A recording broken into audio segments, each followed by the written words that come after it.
Hello, everyone, and welcome to this week's lecture on Puerto Rican movements. We'll start with the Young Lords, which was one of the readings for you this week. The Young Lords was founded in Chicago by Chacha Jimenez. The membership consisted in Chicago of gang members and had a solidarity politics with the Black Panther Party. They engaged in Chicago in fighting against urban renewal, created Serve the People programs, and protested against police brutality. In New York, the chapter consisted mostly of college students who were former leaders of the Pedro Albizu Campos student group at the State University of New York, Old Westbury. These were disgruntled youth who felt accommodation politics of the previous generation wasn't enough. They created a central committee with 5 ministers who were all men, in charge of different responsibilities within the institution. Members of the group included youth, ex-convicts, college students, Vietnam veterans, and recovering addicts. Now, the group originally had heard about the Chicago group and went to Chicago to meet with Chacha Jimenez and in a way get his blessing to start the chapter in New York. And it is a chapter in New York that ends up really becoming big and nationally known and doing all the kinds of activism that we saw depicted in the readings. Now, I'm not going to talk about every single organization, every single action that we see in the 2 pieces of reading you have for this week, but you should make sure that you do the reading and are familiar with all of those because those may show up in your next exam. The ideologies and practices of the organization included them thinking of themselves as revolutionary nationalists, which to them meant focusing on poor Puerto Rican people and their needs and believing that socialism would be the best system to serve them. Serve the People programs were meant to respond to the immediate needs, an example of their beliefs in action.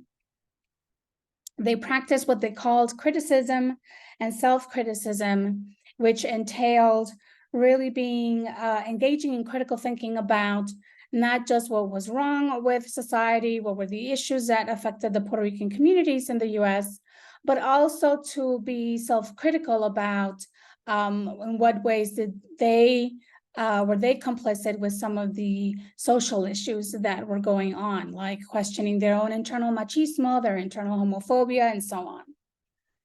Democratic centralism was their form of governing structure for the organization. In theory, democratic referred to the freedom of members to discuss ideas and proposals in order to reach consensus about a policy or course of action. Centralism required that members carry out directives of higher-ranking officers through a chain of command that went from minister to deputy minister, captain, lieutenant, cadre, and lord in training. So it was sort of this trying to have this dual governing structure where on the one hand, everyone had the chance to participate in conversations, share their thoughts, share their ideas. But when it came time to make decisions, it went through a hierarchical rank of leadership.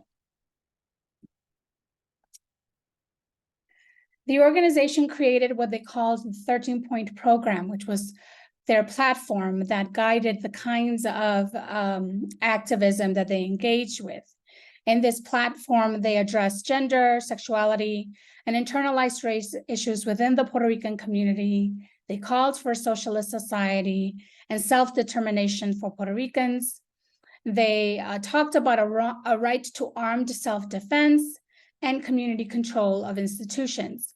And this was not unusual for the time period. Many of the leftist organizations of the time had similar types of platforms and ideologies. Now, the reading talks about the various activism that they participated in, which they called offensives.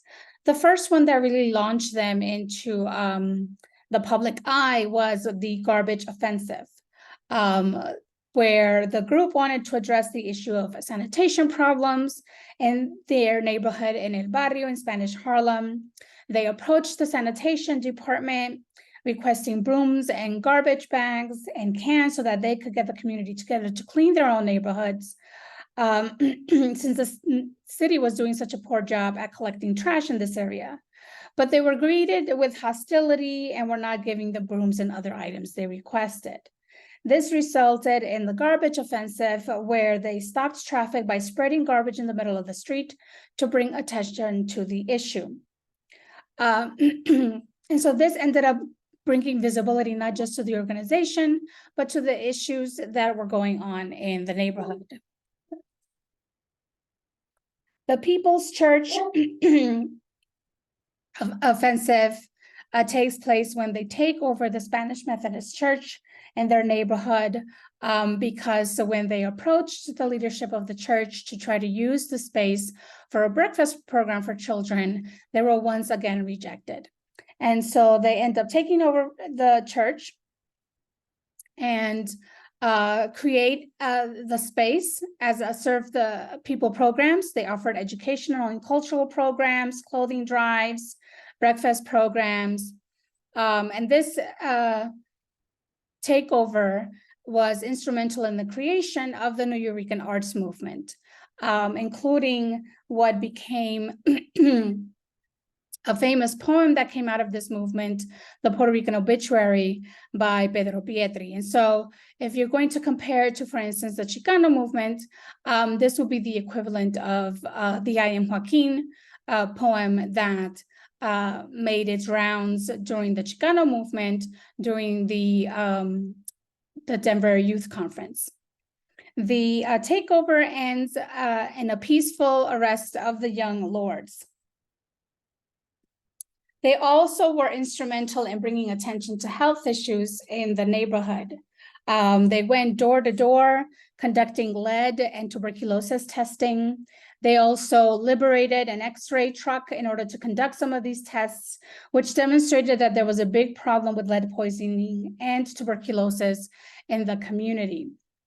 Their efforts resulted in New York State banning lead-based paint to be used in apartment buildings.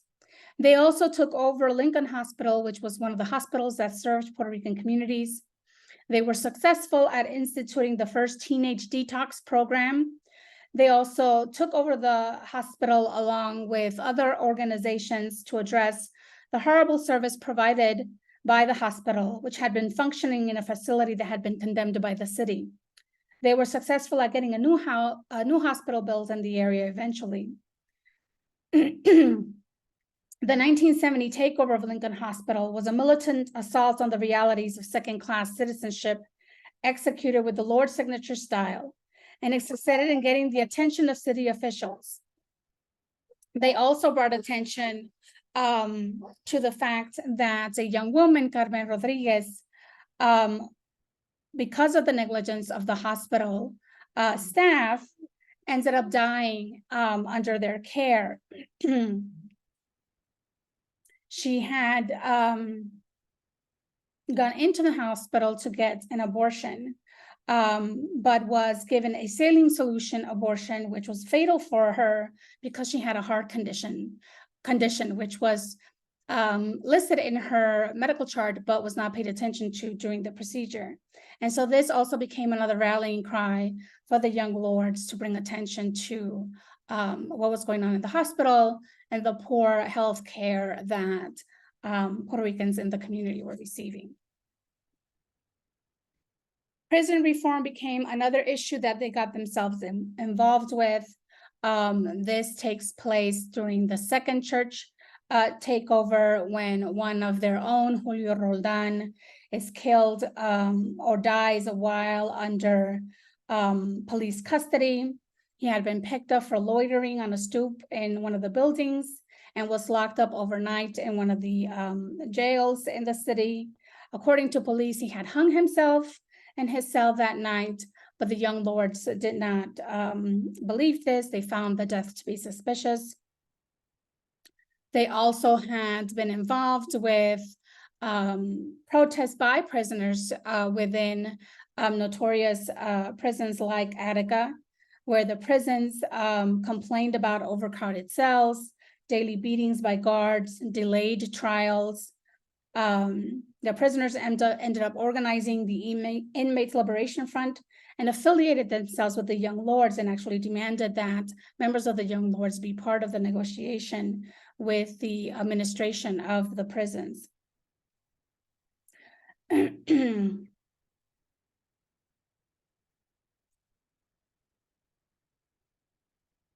A way in which they addressed internal issues was through the creation of caucuses. And so they created, the women in the organization created the Women's Caucus, which became a space for women to discuss sexism within the organization.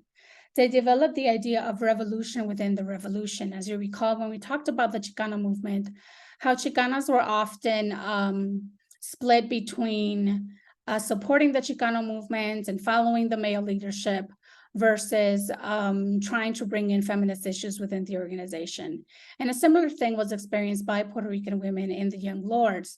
And so they came up with the idea of the revolution within the revolution, which meant a feminist revolution within the Puerto Rican Revolution. They questioned the idea of revolutionary machismo in the 13-point program. In that original platform, one of the points was about machismo needing to be revolutionary. As the women came together and their consciousness was raised, they began to question if there could ever be revolutionary machismo. And they actually advocated and got the point changed to talk about machismo itself being a problem and needed to be rid of. Other issues they addressed included the submissive roles that were expected of women, their bodies being perceived as sexually available to the men, and accusations by men of being divisive for bringing in feminist analysis into the group. So they were also criticized for raising these kinds of questions. They were able to make connections with other women of color who were organizing during this time in New York. They made demands which resulted in increased representation of women in leadership. They also made demands which led to the creation of childcare within the group, where the men were also expected to participate in childcare. And they also brought up issues of reproductive rights to the organization, in particular to the case I just spoke of Carmen Rodriguez and Lincoln Hospital. There was also an LGBTQ caucus within the organization where gay and lesbian members, which did exist within the organization, were able to come together to discuss their issues, as well as members of the organization in general began to question and think about their own internal homophobia. But there was still some limitations to this. They didn't promote any LGBTQ members to any leadership roles, and they did not organize any campaigns specific to LGBTQ issues. Now, as the reading discussed, eventually the Young Lords Party starts disintegrated, and by the mid-1970s, it ceases to exist. And so there are a number of reasons that led up to the demise of the organization. One was the move to Puerto Rico, which they call Rompiendo Cadenas Offensive. One of the issues that particularly this young generation of Puerto Ricans dealt with was whether they were authentically Puerto Rican enough. And so they often found themselves feeling like they weren't Puerto Rican enough, particularly when Puerto Ricans from the island would critique them for being too Americanized. And there were Puerto Ricans at this time in New York that organized specifically for independence for the island, something that the Young Lords Party supported, but again, felt that they needed to do more in some respects to be part of the movement, but also to prove that they were just as Puerto Rican as people on the island. And so they ended up following what they call the divided nation theory, the belief that Puerto Rico was a nation divided between the island population and the US population, and therefore it was the responsibility of the US population to rally and organize itself around the issues of independence for Puerto Rico. They end up going to Puerto Rico to try to organize people there and really underestimated how different it would be to organize on the island versus organizing in New York. In New York, one of the tools they used to organize was the Palante newspaper that they distributed throughout the community. It was a way to educate the public about the issues and get them involved. Well, the newspaper was in English, and so it was really a lot harder to have to translate everything, especially as second-generation Puerto Ricans for whom Spanish wasn't as strong of a language for them as English was. There was also a lot easier in New York for them to be able to move around the city with public transportation. In Puerto Rico, there was no public transportation. And so it was a lot more difficult for them to get around and really speak to the communities there and get them involved. And so this ends up pulling resources and some of the activism that they had been able to achieve in New York, because now they were putting all their attention to Puerto Rico. And they finally realized that this was not working, and they returned to New York. They had kind of lost the momentum and support of the communities there.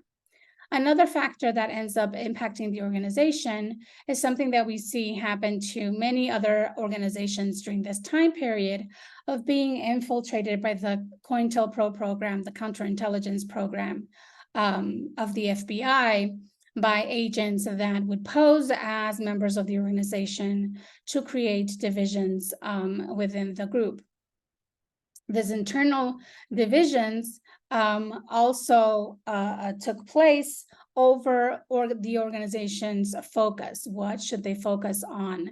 And one internal group started pulling the organization toward workers' rights and trying to organize workers within factories, something that this particular population didn't have any experience with. There was also a shift in leadership and ideology. Eventually, the name in 1972 was changed to the Puerto Rican Revolutionary Workers Organization. And Gloria Gonzalez, who took over the leadership of the organization, was instrumental in changing the focus of the organization, but also used heavy-handed forms of leadership, including intimidation and violence, for any members of the organization that refused to follow her lead.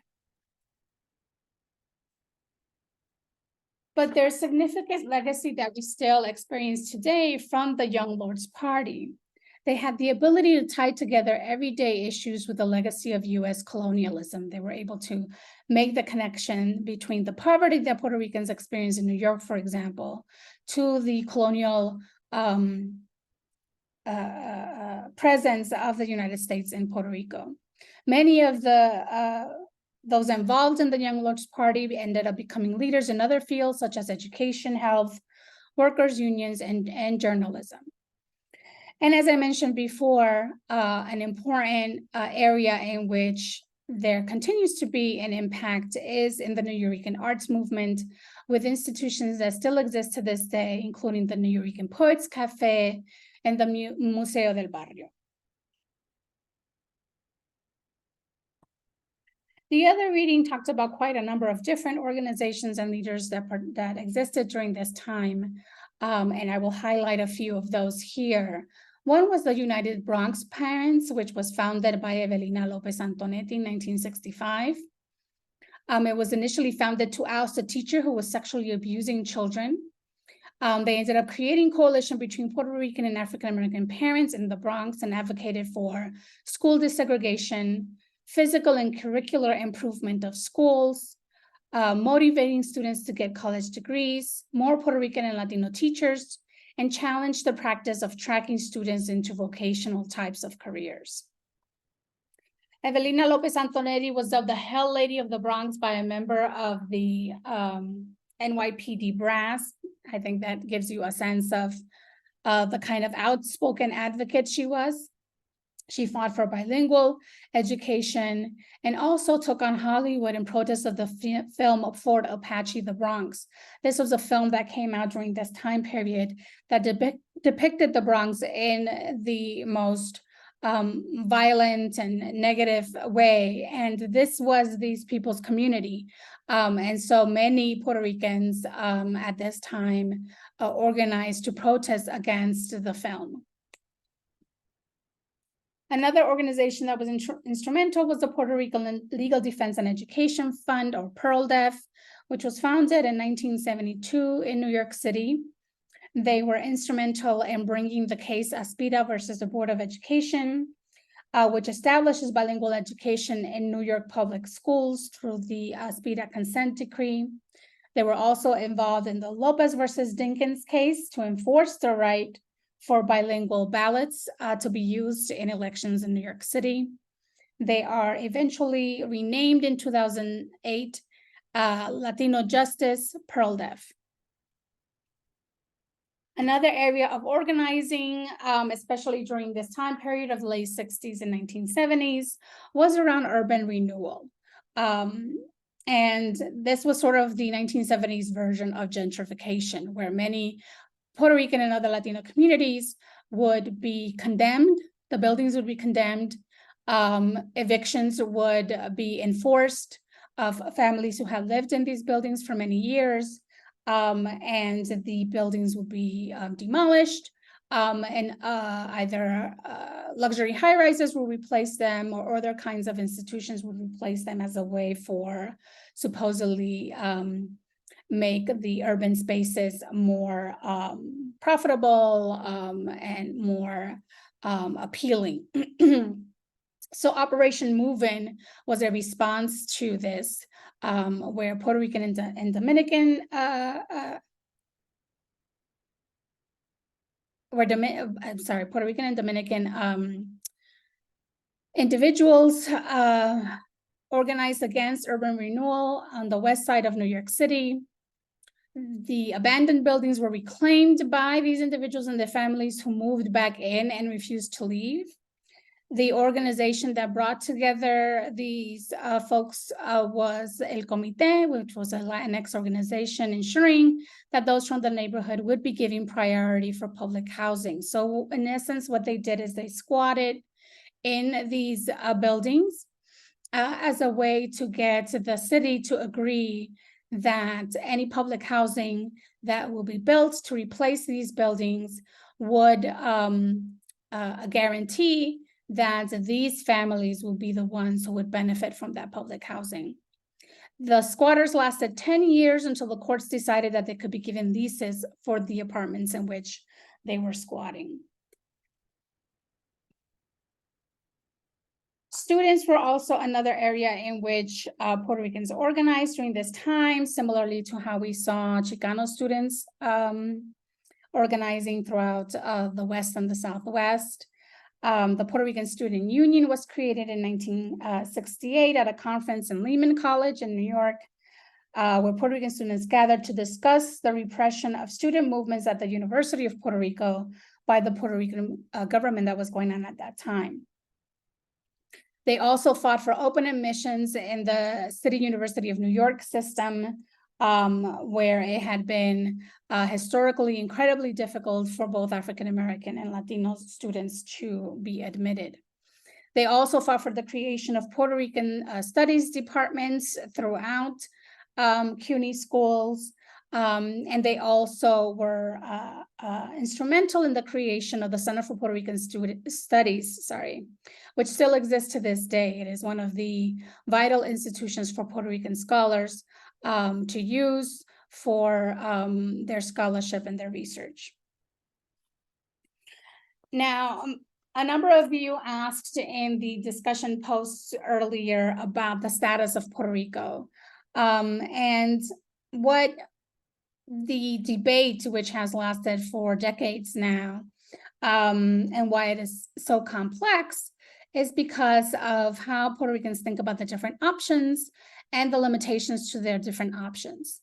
So for instance, there is a large number of Puerto Ricans who would prefer to become the 51st state of the US. However, the United States would require that Puerto Ricans give up Spanish, and Puerto Ricans refuse to do that. So they want statehood, but without giving up their native language. Those that want independence, which are a small number of the population in comparison to those that want statehood,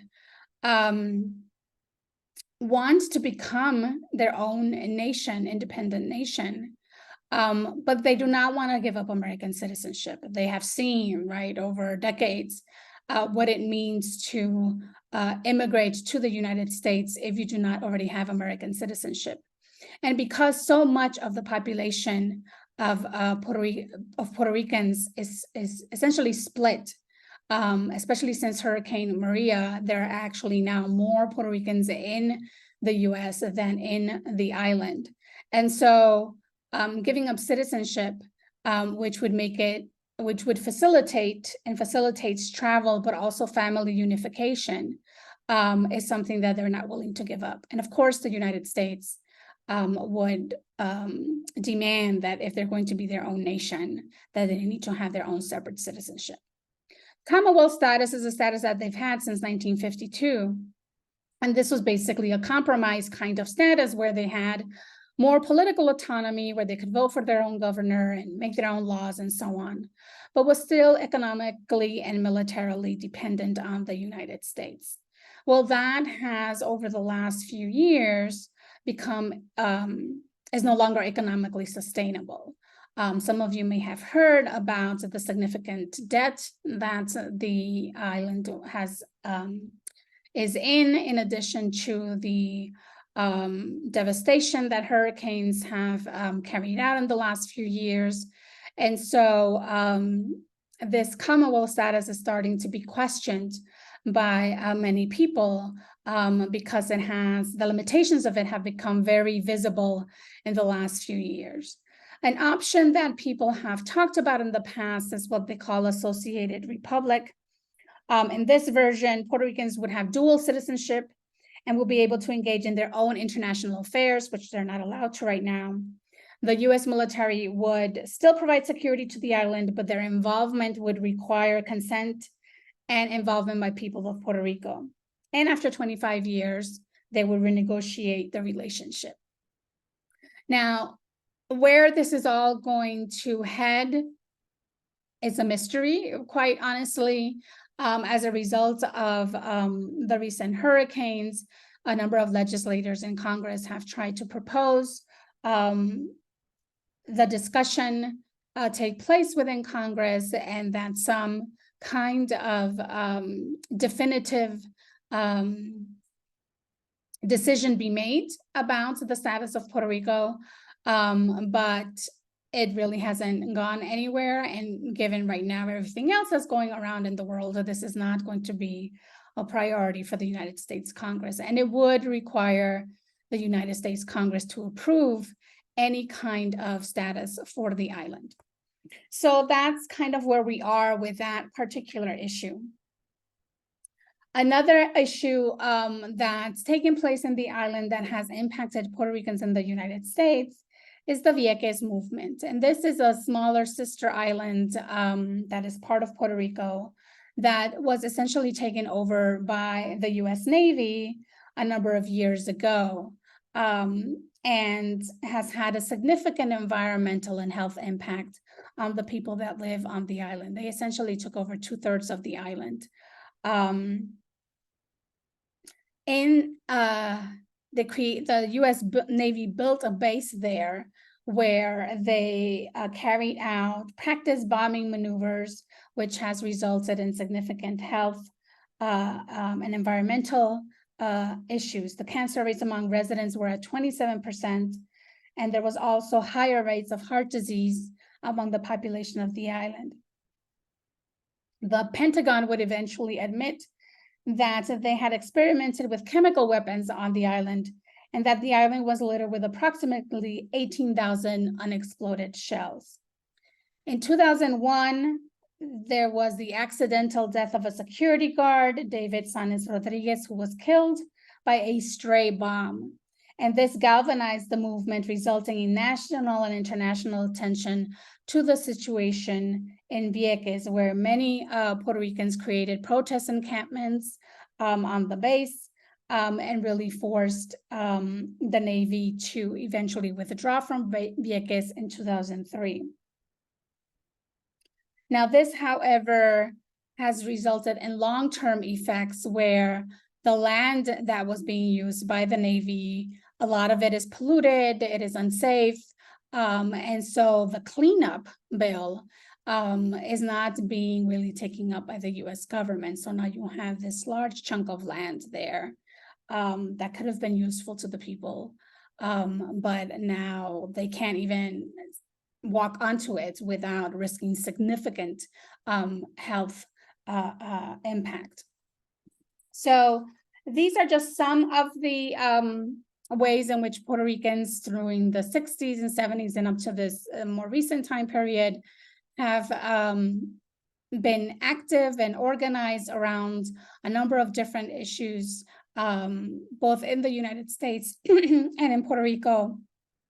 And what you can see is that there's a significant connection between what happens on the island and what happens on the US, and really how many of these movements are connected. So this ends our lecture for this week. I look forward to your thoughts on the discussion posts. Have a great week.